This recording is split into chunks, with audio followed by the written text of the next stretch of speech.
Hi, everyone. My name's Erica, and this is Amanda. And we're here with another episode of Real Estate in Real Life. Today, we're going to talk about some of the changes that are coming very, very soon on August 17th.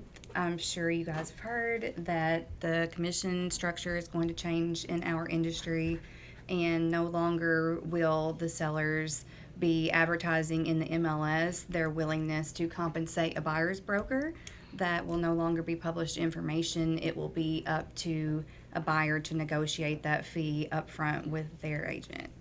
Okay, so let's talk about this from a seller's perspective. We've kind of talked about how this affects a buyer, but let's talk about from the seller's perspective. Okay. I think the first thing to note is that this has always been negotiable. So that part seems like it's changing just by the news headlines you see and like all the hype up that has been headlining the social media world, but that has always been a thing. The seller has never had to offer compensation to a buyer's agent, but there's several reasons why they do and always have, or not always have, but have in the past, and while they will continue to do so. Yeah, so if I were to list my house, Right. I would 100% every single time offer a buyer's commission and compensation for a buyer's agent. Well, every single house that I have ever flipped and sold on the MLS, or even just personal properties, like I definitely put those on the MLS first thing, because you cannot beat the exposure that you get from that. And what I always tell my sellers that want to either do for sale by owner, or like if in the future it comes up that they don't want to offer any concessions to a buyer's agent, as soon as you stick a for sale by owner sign up in the yard, or as soon as you list your property on the MLS with the intention of not giving any compensation to a buyer's broker, then you're going to get some calls, and it's going to seem like what you're doing is working.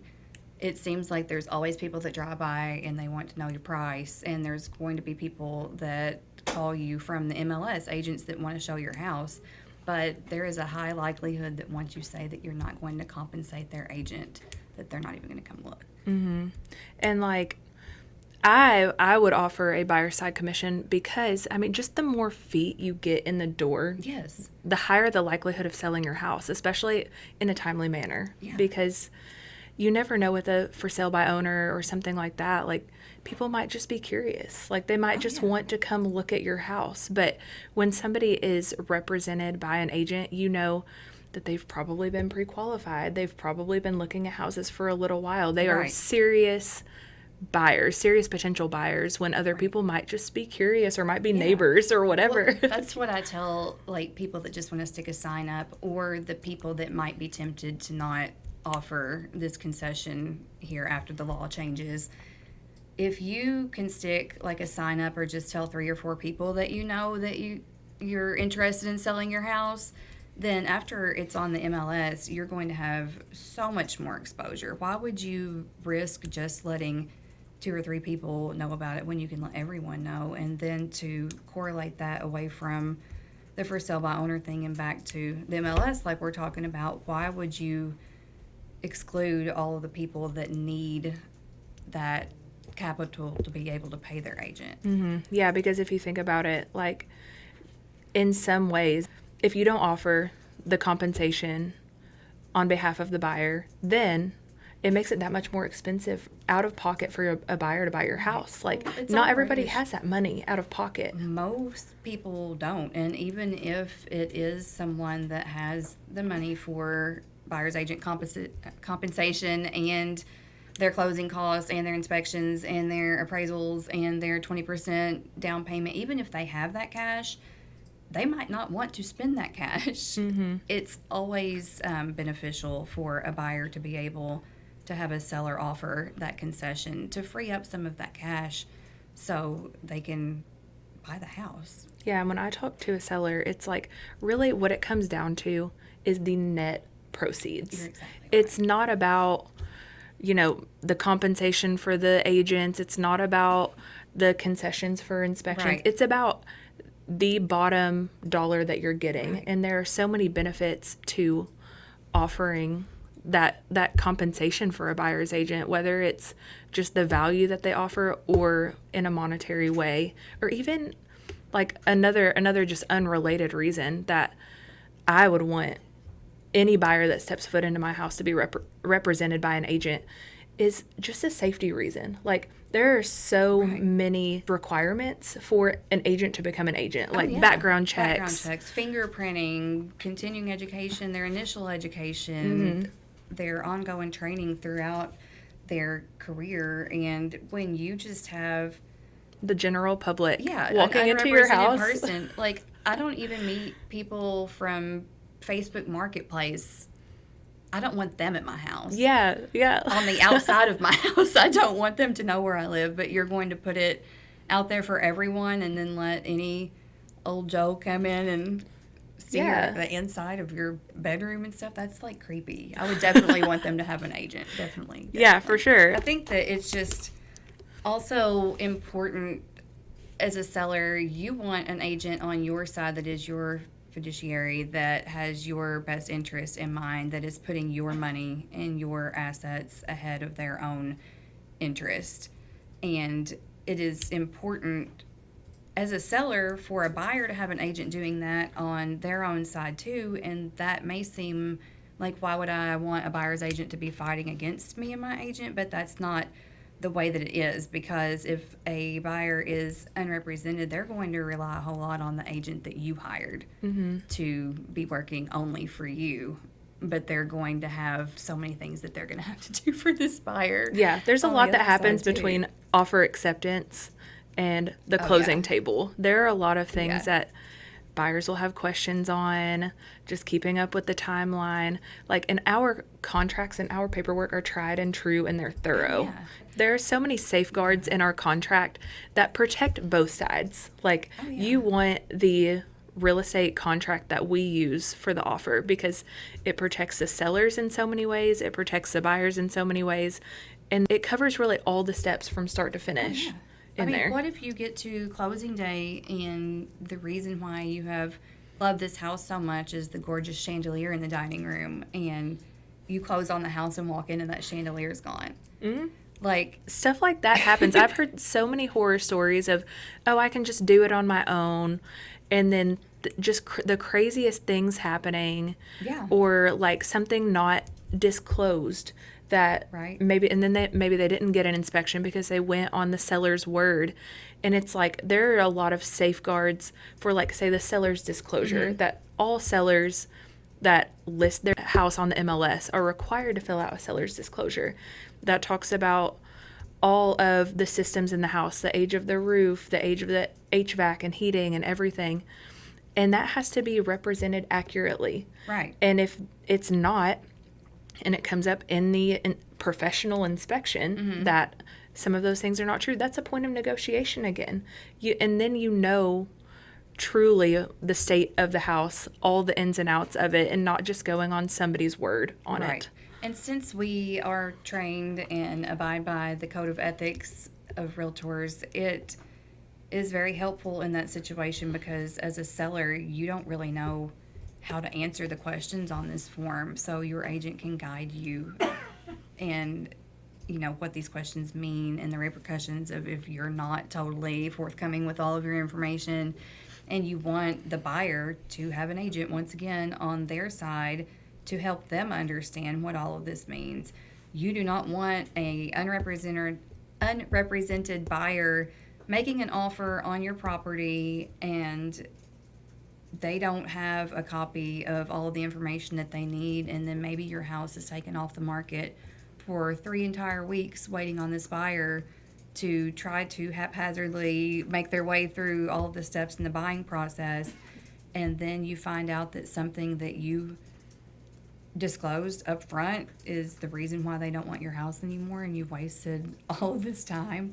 A buyer's agent would totally prevent that from happening. Yeah, and think about all of the professionals that somebody seeks out in their life. Like, you want a professional hairdresser, you want a professional financial advisor, electrician, like HVAC person.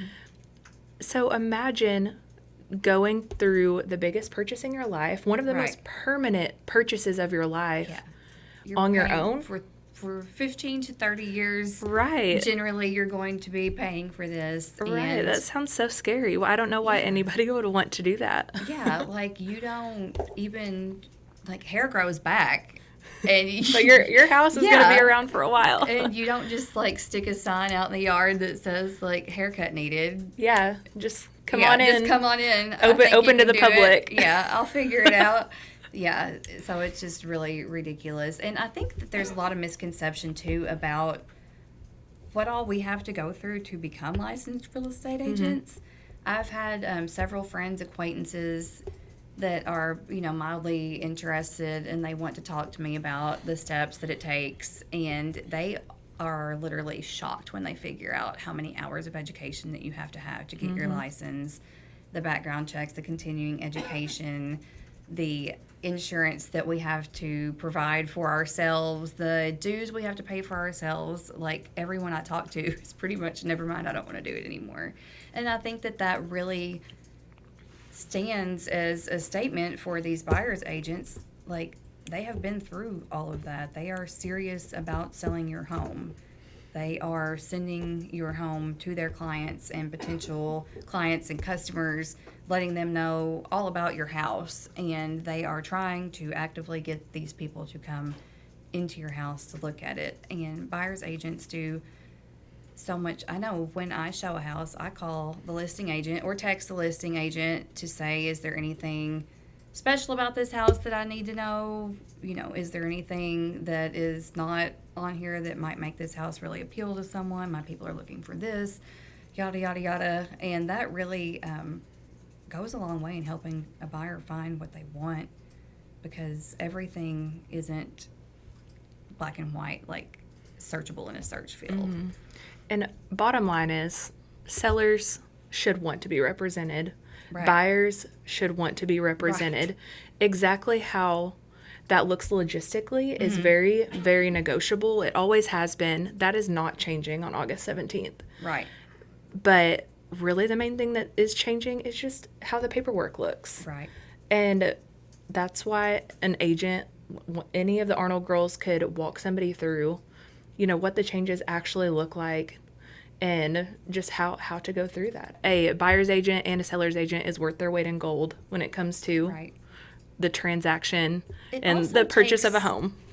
It takes like some of the personalness out of it and allows you to just focus on the financial part of the deal and the safety of the house and the mechanics of the house. It allows you to not, your agent, whether either side that they're on, it creates some boundaries for you, I guess is what I'm trying to say. If I walk into your house to look at your house and you have it for sale and I am totally by myself and you say, what did you think about it, Amanda? I am not going to tell you. Actually, I hate it. Yeah, I hate it. Your laundry Not for room me. is disgusting. You really need to fix this. And when I look and I have an agent with me, there is a way that kind of leaves the buyer out of it, but the information is still relayed, and that's beneficial for the seller too. If you And you can get that feedback. Yeah, if you consistently get that feedback, and agents help you not go down the wrong path. It is very easy when you're not in front of the person buying your house to say, this is being sold as is. I'm not going to do repairs. I'm not going to pay their agent. I'm firm in my price. But it becomes a whole different thing when you have these individuals that are actually like real live human beings in front of you. And you can kind of begin to cave. I guess that's a weird way. But if a buyer that's unrepresented, and as a seller, if you're not represented and this buyer is asking for early occupancy, or they just want to leave their donkey in your fence for 3 days while they move, or they can kind of talk you into some stuff you don't want to do, or that wouldn't be a good idea to do. Right. Having that mediator Yeah, a mediator. That's is the word I was very thinking of. very helpful when negotiating, because Right. if you're not great with confrontation or negotiation. Like, Right. that's not something that you do very often. Like, it might catch you off guard. And you Right. might do things that don't Yeah. make you comfortable, or something that's not in your best interest and you just feel like you need to. But It's a lot harder for me to like tell you no to your face than for you to like receive a document from a professional that Yeah. says It's like, Ms. no. Johnson's decided no. yeah, exactly. Like, Yeah. like, and that leaves the emotion out of it where you can really focus on what's important in the real estate deal. And that Yes. is selling your property for maximum profit on the least rocky road that you could use to get there. And as a buyer, it's getting the best deal on the best house in the best neighborhood. And just free living after that, not worrying about all of the things that could go wrong because you know that it was done the right way because you were represented. Amen to that. Thanks for tuning in to another episode of Real Estate in Real Life. Thanks. Bye.